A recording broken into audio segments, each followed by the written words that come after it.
조금 전에 신임 대통령 비서실장 인선을 청와대가 발표했습니다. 배종호 세한대 교수, 황혜진 선임기자와 함께 개각과 청와대 참모진 개편 등 정치 현안 짚어보겠습니다. 어서 오십시오. 안녕하십니까. 황 기자부터 여쭤보겠습니다. 네. 지금 개각 어떻게? 조금 전에 거죠? 청와대 개편 발표했죠. 비서실장 노영민 실장 후임에 유영민 전 과기부 장관, 민정수석의 신현수 전 국가정보원 기술실장. 예. 뭐 오늘 아침부터 어제 밤부터 쭉 알려진 언론 보도로 네, 언론 보도 그대로 거죠? 네. 예, 그대로 된 거죠. 그대로 되고 뭐 사실 오전에 청와대에서 뭐 거의 맞다고 확인도 해줬던 모양이에요. 고위 관계자들이. 그런데 그러니까 어제 노영민 청와대 비서실장하고 김종호 민정수석 사이 하루 만에 수리하고 아주 속도감 있게 후임 인선을 단행했는데 상당히 준비를 했다고 봐야죠. 지난주에 신임 유영민 전 과기부 장관이 그 청와대 가서 대통령 만났다는 뭐 얘기도 들리고 그러던데 그래서 하여튼 어제 추미애 법무장관 후임에 박범계 의원 등등해서 해가 바뀌기 전에 해 마지막 날 중요한 뭐 앞으로 개각이 한 번 더 내년 초에 있을 예정입니다만 청와대 참모진들 특히 청와대 비서실장 등 핵심 참모진과 법무부 장관 교체 인사를 해서 해를 넘기지 않고 주요 현안을 하여튼 매듭 짓고 전국 수습을 속도감 있게 하겠다. 그리고 내년에는 코로나19 방역, 경제 문제 등등에 집중해서 성과를 올리겠다라는 그 문재인 대통령의 의중이 상당히 반영돼 있고요. 그리고 그만큼 현재 그 대통령과 그 민주당, 여당을 둘러싼 민심이 좋지 않다는 점을 청와대가 심각하게 인식하고 있는 것으로 보입니다. 인사의 속도감. 자, 지금 황 기자는 속도감의 배경은 설명해 주셨는데요. 근데 이 비서실장 인선이 굉장히 눈길 끕니다. 뭐냐면 비서실장의 경력하고는 일반적으로 잘 익숙하지는 않은 경력인데 어떻게 보세요? 기본적으로는 전국을 빨리 안정적으로 수습하겠다라는 그런 뜻이 이제 강력하게 담겨 있고요. 당초에는 뭐 이호철 전 민정수석, 양정철 민주원장 등 핵심 3철 가운데 측근들이 기용될 가능성도 있다라는 그런 얘기도 있었지만은 기본적으로는 정치인 출신보다는 실무형 비서실장을 원한 것 같아요. 또 재밌는 게 이분 같은 경우는 또 1951년생 그러니까 상당히 나이가 있는 거예요. 경륜이 있는 거예요. 그리고 소프트웨어 엔지니어 출신이거든요. LG전자에서도 근무했고 또 특히 이제 포스코 ICT 총괄 사장도 했거든요. 그래서 현 정부가 4차 산업혁명에도 주력할 건데 그런 컨셉트하고 맞고요. 무엇보다 상당히 유연한 리더십을 갖고 있습니다. 그래서 문재인 대통령을 잘 보자 하면서 그 경륜을 가지고 청와대 참모진을 잘 통합을 해서 이 위기 국면을 안정적으로 끌고 가겠다라는 이제 문재인 대통령의 그런 의중이 지금 신임 비서실장 발탁에 담겨 있는 것으로 보입니다. 자, 그런데요. 같이 거론됐던 김상조 정책실장의 경우에는 유임된 겁니까? 반려했죠. 유임한 걸로 봐야죠. 조금 전에 지금 문재인 대통령이 현안이 많다, 경제 현안이 많다. 그래서 김상조 정책실장도 물러나고 뭐 지금 이호승 경제수석이 후임이 될 거다 이런 얘기도 있었는데 오전에 지금 어제 뭐 사의 표명한 세 사람 중에 김상조 정책실장도 바뀔 거다 이런 보도들이 쭉 나오니까 뭐 청와대 고위 관계자들이 그 부분은 좀 안 쓰는 것이 좋을 것이다. 아직 유동적이다. 이런 식으로 기자들한테 좀 백그라운드 설명을 해줬던 모양인데요. 어쨌든 지금 보면 아까 배종호 교수님도 말씀하셨지만 신임 비서실장이 상당히 의외잖아요. 정치인 출신도 아니고 전문 경영인이죠. 공대를 나온 엔지니어에 LG와 포스코에서 오랫동안 전문 경영인으로 활동한 좀 특이한 스펙을 가진 분이에요. 지금 그 민주당이나 문재인 대통령 주변에서. 그래서 과기부 장관하고 물론 두 차례 부산 해운대가 아주 부산에 좀 뭐랄까 강남 같은 동네죠. 거기서 하태경 의원한테 2번 졌는데 같은 고향도 같고 연배도 문재인 대통령보다 좀 2살 정도 많고 그래서 좀 이렇게 문 대통령이 굉장히 신뢰한다 그래요. 실무 능력이 있고 편하게 얘기할 수 있고 문 대통령한테 비교적 정치인 출신들과는 달리 현안에 대해서 굉장히 좀 이렇게 솔직하게 얘기하고 그런다 그래요. 그래서 되게 그리고 지금 국정원 기조실장 출신의 새 민정수석도 굉장히 문 대통령이 선거 캠프 당에 있을 때부터 굉장히 좀 신임하던 사람이라 그래서 굉장히 물론 당연히 뭐 신뢰가 있겠죠. 신뢰가 있고 능력이 검증된 사람인데 특히 비서실장에 저렇게 기업인 출신의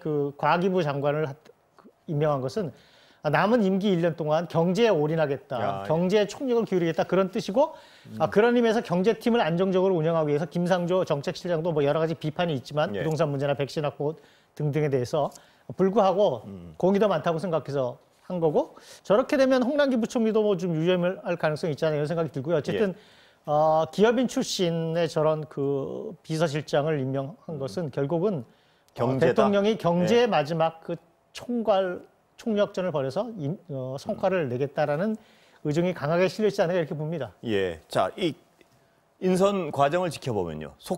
속도전입니다.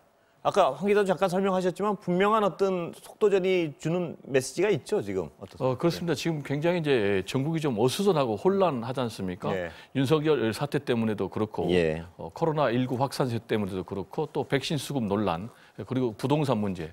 그래서 이제 문재인 대통령 입장에서는 이런 좀 어수선한 전국을 그대로 놔둘 경우에는 상당히 정권이 더 힘든 상황으로 갈 수가 있다. 예. 그래서 국정 운영 동력이 상당히 약화되고 그러면 이제 램드까지 갈 수가 있기 때문에 빠르게 국면 전환을 할 수밖에 없다라고 이제 판단한 것 같아요. 그러다 보니까 이번에 개각 플러스 또 청와대 참모진을 대폭 개각을 했지 않습니까? 예. 대폭 이제 교체를 했지 않습니까? 그런 이유가 이제 이런 맥락에 담겨 있는데 역시 이제 국면 전환을 하기 위해서는 무엇보다도 인적 쇄신이 이제 가장 효과적 아니겠습니까? 예. 그래서 이제 인적 쇄신을 단행했다고 보여지고요. 그러면 이제 앞으로 어떻게 국정 운영을 좀 끌고 가겠는가라는 부분과 관련해서는 역시 이제 국정 현안에 좀 집중하겠다. 지금 뭐 문재인 대통령께서 모더나 회장과 직접 통화를 해가지고 백신 2천만 명분을 또 확보를 했지 않습니까? 그래서 이제 코로나 문제 방역에 또 집중하겠다. 그리고 부동산 문제, 예. 그리고 민생, 경제 이런 부분에 집중하겠다라는 뜻이 이제 반영이 됐고요. 그리고 이제 무엇보다도 그러면서 동시에 공수처장 지명하면서 법무부 장관도 강골이라고 평가받고 있는 이제 박범계 신임 법무부 장관 후보자를 지명을 했어요. 이 얘기는 검찰 개혁에 대해서는 그렇지만은 중단 없이 끌고 가겠다라는 의지가 반영이 된 것이 아닌가 이렇게 해석이 됩니다. 자, 황 기자. 네.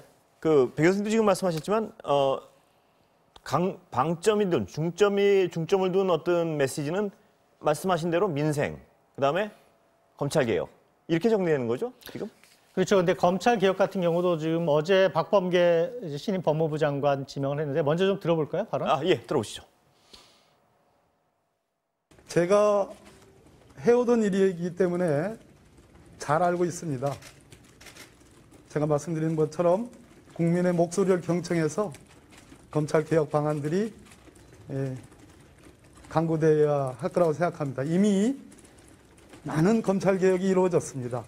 나머지 필요한 부분들 국민의 목소리를 경청해서 또 우리 국회 많은 의원님들 또 교섭단체 충분한 의견 수렴이 필요하다고 생각합니다. 자, 들어보셨는데요. 판사 출신이고 삼선 의원이죠. 예. 의원이고 아주 그 상당히 강골 이미지가 좀 있어요. 그래서 예. 박범계 의원 뭐 기억이 나실지 모르지만 지금부터 18년 전 2002년인데 저희들이 정치부 일선에서 기자를 할 때 그때 노무현 당시 대통령 후보가 아주 지지율이 떨어지면서 후보 교체론에 시달릴 예. 때 김민석 의원이 뭐 탈당해서 정몽준 캠프로 가고 그럴 때였죠. 예. 그때 현직 판사인데 판사를 집어던지고 사표를 내고 캠프로 들어갔어요. 그래서 예. 아주 어려운 시기에 노무현 후보를 도와준 그런 존재죠. 그래서 굉장히 좀 뭐랄까 굉장히 강골이고 결단력도 예. 있고 뭐 싸울 땐 싸울 줄 아는 파이팅 예. 기질이 있는 그 의원인데 상당히 또 반면 굉장히 꼼꼼하고 디테일에 강하다는 평도 있어요. 그래서 그렇습니다. 다혈질이기도 하지만 예.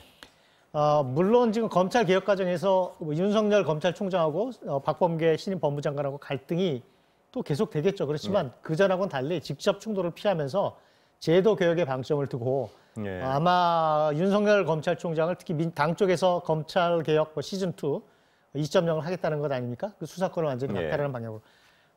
그래서 주로 입법권을 활용한 제도 개혁제에 치중을 하고 박범계 신임 법무부 장관은 윤석열 검찰총장과의 그 갈등이 직접 이전에 추미애 장관 때처럼 부딪히면서 사람과 사람 사이의 갈등의 문제, 그리고 검찰 개혁이 윤석열 검찰총장 문제로 치환되는 그런 것을 예방하면서 아마 좀 더 부드럽게 가지 않겠냐. 그런 어제 뭐 문재인 대통령께서 법무부와 검찰은 안정적 협조 관계가 대하고 그것을 통해서 검찰 개혁을 이루라고 말씀하셨다. 예. 이런 그 장관 지금 지명자가 지금 박범계 의원이 그런 말을 했기 때문에 조금 그런 식으로 좀 가지 않을까 하는 생각이 듭니다. 자, 근데 말씀하신 대로 강골이라는 걸로 알려져 있고요. 그 다음에 윤석열 총장하고 사법고시 동기죠?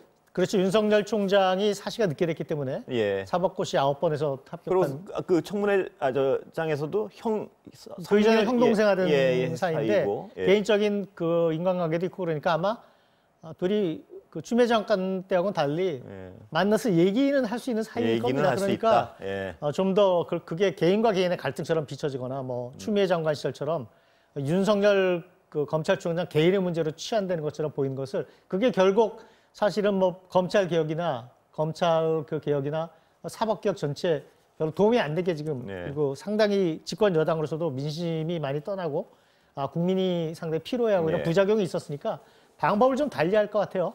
박 장관은. 그런데요, 배 교수님, 이 윤석열 총장에 대해서는 여당의 입장에서는요 대단히 격앙돼 있는 것도 사실이죠. 지금 그렇습니다. 그래서 탄핵론이 물론 다수파는 아닌 것 같은데요. 아직도 강하게 주장이 나오고 있는 거죠. 지금 어떻습니까? 그렇습니다. 기본적으로 여권의 분위기는 윤석열 검찰총장과 같이 갈 수 없다. 다만 반복론에서 제도적인 검찰 개혁을 해야 되느냐, 아니면 윤석열 총장을 탄핵을 통해서 결국은 파면을 해야 되느냐라는 이제 그 두 가지 방법론이 부딪히고 있는 상황인데, 당초 이제 윤석열 검찰총장 탄핵론을 김두관 의원이 강력하게 주장을 했어요. 그런데 좀 혼자인 듯 알았지만은 뭐 민영배 의원이라든지 황운하 의원이라든지 당내 강경파들이 동조하면서 굉장히 강경파 그리고 신직론파가 팽팽하게 부딪히는 그런 상황이 됐어요. 그래서 이제 화상회의를 통해서 지도부가 정리를 한 거죠. 일단은 검찰개혁 태스크포스를 통해서 제도적인 검찰개혁에 집중하자. 왜냐하면 지금 윤석열 사태 때문에 굉장히 국민들이 피로감을 느끼고 있기 때문에 이러면 이제 지지율이 하락되고, 그래서 지금 이제 뭐 방역이라든지 민생이라든지 경제 부분에 집중하자라고 했고, 이와 관련해서 이제 탄핵론을 주장하는 이제 강경 세력들은 조건부 탄핵론을 주장을 했어요. 그게 무슨 얘기냐면, 오케이, 그 부분은 수용할 수 있다. 그렇지만은 언제든지 윤석열 검찰총장을 탄핵할 수 있도록 실무를 완전히 준비하자. 그래가지고 윤석열 검찰총장이 만약에 정치적인 행보를 한다거나 또는 현 정권에 대해서 정치적인 수사를 할 경우에 즉각적인 탄핵을 추진하자. 지금 이런 상황이기 때문에 윤석열 검찰총장에 대한 탄핵 움직임은 사그라들었다고 남아있는 상황이에요. 전혀 사그라들지는 않고 언제든지 점화될 가능성이 있다. 그리고 이제 지금 제도 개혁에 초점을 맞춘다는 이제 그런 얘기를 했는데, 제가 볼 때는 기본적으로 투 트랙으로 나갈 것 같아요. 그게 무슨 얘기냐면은 박범계 법무장관은 기본적으로 법무장관이니까 감찰권 갖고 있고 인사권 갖고 있고 그리고 또 행정권을 갖고 있거든요. 그렇지만 이제 방식을 추미애 법무장관이 했던 것처럼 뭐 큰 칼 휘둘러서 파열음을 내는 것보다는 굉장히 무시하면서 오히려 고립시키는 그런 전략으로 나갈 것 같고요. 또 하나의 트랙은 지금 방금 말씀드린 대로 이제 국회에서 입법을 통해서 검경 수사권 조정을 확실하게 함으로 인해서 검찰의 권력을 제한시키고 또 분산시키겠다라는 이제 그런 투트랙 전략으로 갈 것으로 그렇게 전망이 됩니다.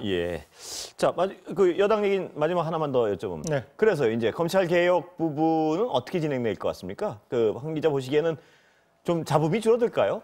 가장 궁금한 건 그 부분인 것 같은데요. 민주당에서 지금 사실 입법권이 가장 중요하다. 입법권으로 법과 제도를 바꿔버리면 검찰도 더 이상 저항할 수 없을 것이다라는 게 있죠. 그래서 입법권으로 검찰 개혁을 제도하는 데 방점을 찍는데, 배 교수님도 지적하셨지만은 사실상 그 윤석열 검찰총장은 무력화 고립화시키는 쪽으로 인사권이나 감찰권 같은 걸 쓰고, 예를 들어서 뭐 인사권을 가지고서도 할 수 있는 일이 굉장히 많죠. 그리고 물론 윤석열 검찰총장 캐릭터를 보면 성격상 뭔가 이렇게 예를 들어서 앉아서 가만히 있거나 뭐 남은 임기 동안에 조용히 있을 사람은 아니지만 어찌됐건 간에 갖고 있던 권한과 뭐 인사권과 감찰권 등을 다 동원해서 사실상 식물총장을 만들 가능성이 많죠. 그렇다면 지금 황 기자 말씀을 가만히 있을 캐릭터는 잘 아니다. 근데 윤석열 검찰총장의 어떤 행동 양식 중에 혹시 이렇게 전망해 보실 수 있는 부분이 있나요? 어떻습니까? 지금 이제 윤석열 총장의 행보를 보면은 상당히 신중한 행보를 하고 있어요. 그래서 당초에는 뭐 원전 수사를 통해서 살아있는 권력에 대해서 칼날을 들이댈 것이다 이렇게 했는데 지금 상당히 좀 진중한 그런 모습을 보이고 있어서 아마 이제 윤석열 검찰총장 입장에서는 본인이 이제 직무에 복귀를 했기 때문에 상대방의 행동을 보고 하겠다라는 이제 그런 입장 같고요. 지금 가장 이제 문제가 되는 것은 아무리 방법이 달라졌다 할지라도 결국은 내년 1월에 검찰의 정기 인사가 제가 볼 때는 충돌 지점이 될 가능성이 있어요.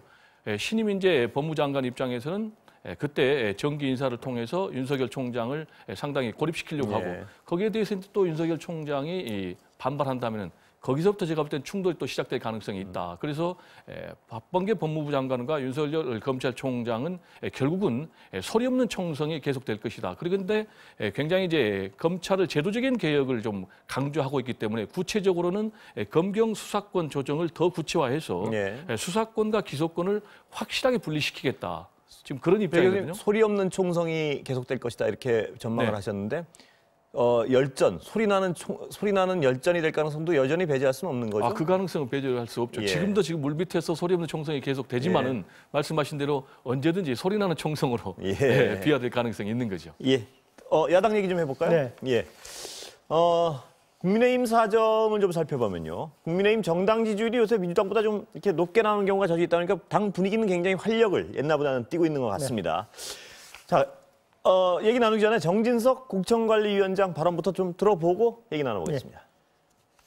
누구라도 불이익을 걱정하지 않고 경선에 함께 참여할 수 있도록 하겠습니다.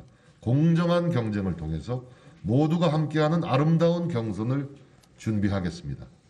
제1야당인 국민의힘이 문재인 정권의 폭정을 종식하는 범야권의 플랫폼이 되겠습니다.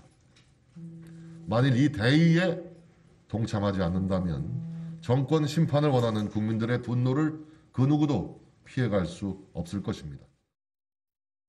자, 저 내용 보면요.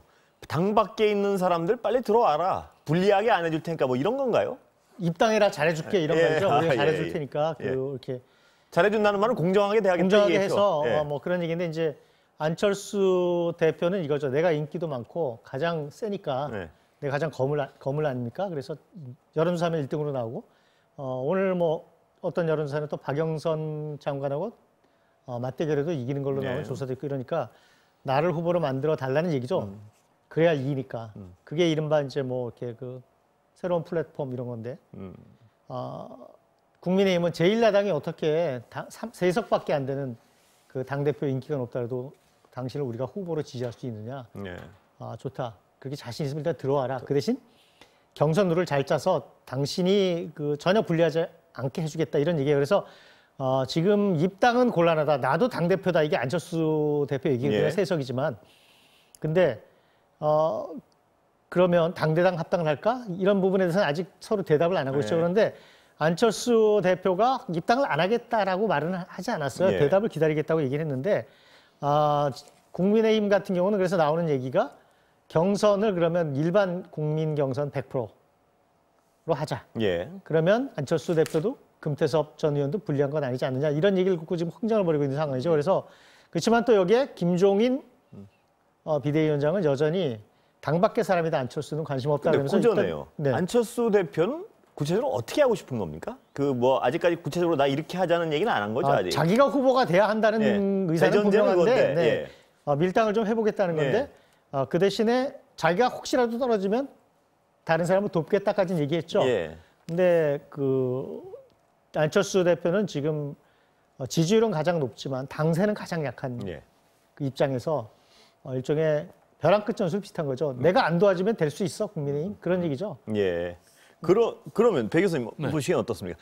안 대표가 어떤 식으로 뭐 물론 지금 여러 가지 너무 경우의 수가 있어요. 전망하기가 쉽지 않으시겠지만 어떤 식으로 흘러갈 것 같습니까? 이 야당의 지금 서울시장 후보. 전망은 제가 볼 때는 뭐 비교적 어려울 것 같지가 않아요. 왜냐하면은 국민의힘과 안철수 대표가 서로 단일화하는 것은 크게 세 가지 경우의 수밖에 없어요. 하나는 안철수 대표가 국민의힘에 입당하는 방법 또는 이제 합당 또는 각자 후보를 만들어서 단일화하는 방법 또는 원샷 오픈 프라이머리 그러니까 하나로 그냥 원샷 경선하는 거예요. 그래서 구체적으로 얘기하면은 먼저 컷오프해서 털고 한 뭐 4명, 5명 정도가 마지막 경선 레이스를 하는 거예요. 이 세 가지가 있는데 배 교수님 보시기에는 그 1, 2, 3번 중에 어느 게 제일 가능성이 높습니까? 지금 이제 김무성 전 대표 같은 경우는 3번 원샷 오픈 프라이머리를 가장 원해요. 그리고 입당은 절대 안 된다는 입장이에요. 왜냐하면은 입당은 단순 연대이기 때문에 오히려 확장성이 전혀 없다. 다만 뭐 단일화를 해도 각자 해서 단일화한다든지 또는 가장 효과가 있는 원샷 오픈 프라이머리로 할 경우에는 국민의힘 플러스 안철수를 지지하는 중도 세력까지 해서 의원이 확장될 수 있다라는 것이거든요. 그러면 이제 안철수 대표 입장에서는 단순 합당은 절대 안 하는 거죠. 왜냐하면 단순 본인이 뭐 입당을 하면은 후보가 될 가능성이 없기 때문에 예. 끝끝내 이제 버티면은 결국은 제가 볼 때는 뭐 각자 선출해서 후보 단일화를 하든 아니면 원샷 오픈 프라이머리를 해서 후보 선출하든 제가 볼 때는 그렇게 해서 제가 볼 때는 후보가 선택이 예. 될 것으로 보이고 예. 네. 배 교수님은 아까 1, 2, 3번을 스스로 제시해 주셨는데 네. 1번은 답이 아니라고 지금 1번은 제가 볼 엑스표로 때는 뭐 하시고. 안철수 대표가 받지 않으면 이게 자체가 무산되는 거니까 불가능한 예. 얘기죠. 그럼 2번이나 3번의 가능성이 2번이나 크다. 3번이 저는 가능하다고 예. 보는 거죠. 예. 그리고 이제 거기에 이제 안철수 대표도 정치 생명을 거는 거죠. 만약에 거기서 떨어지면 이제 본인은 정치적 미래가 없어지는 것이니까. 예. 황 기자 보시기에도 비슷한 분석 전망이신가요? 그 안철수 대표가 국민의힘에 입당을 하는 건 상당히 쉽지 않을 겁니다. 네.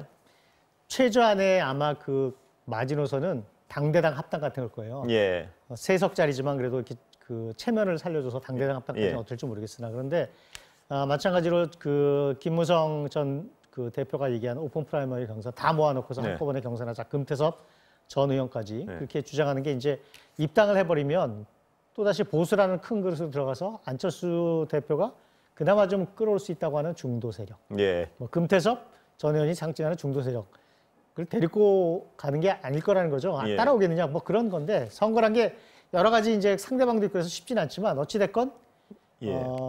그렇게 해서 후보가 되면 안철수 만약에 후보가 될 가능성이 있다. 예. 룰이 공정해진다 그러면 안철수 대표도 해볼 만하죠, 그거는. 자, 그럼 시간은 다 됐는데요. 두 분한테 짧게 이걸 좀 여쭤보겠습니다. 지금 서울시장 상황은 야권에서 볼 때 말입니다. 김종인 비대위원장보다는 안철수 대표가 좀 우위를 점하고 있는 것 같은데요. 여러 세력 싸움에서. 김 대표는 아직도 떨떠름합니다. 안철수 대표에 대해서는. 어떻게 하고 싶은 건가요? 김 대표 입장에서 보면. 김종인 예. 비대위원장 입장에서 뭐 기본적인 개인 관계가 있지만은 예. 큰 정치를 뭐 그런 식으로 할 수는 없고요. 예. 제가 볼 때는 뭐 주영 원내대표하고 열카 분담으로 저는 보고요.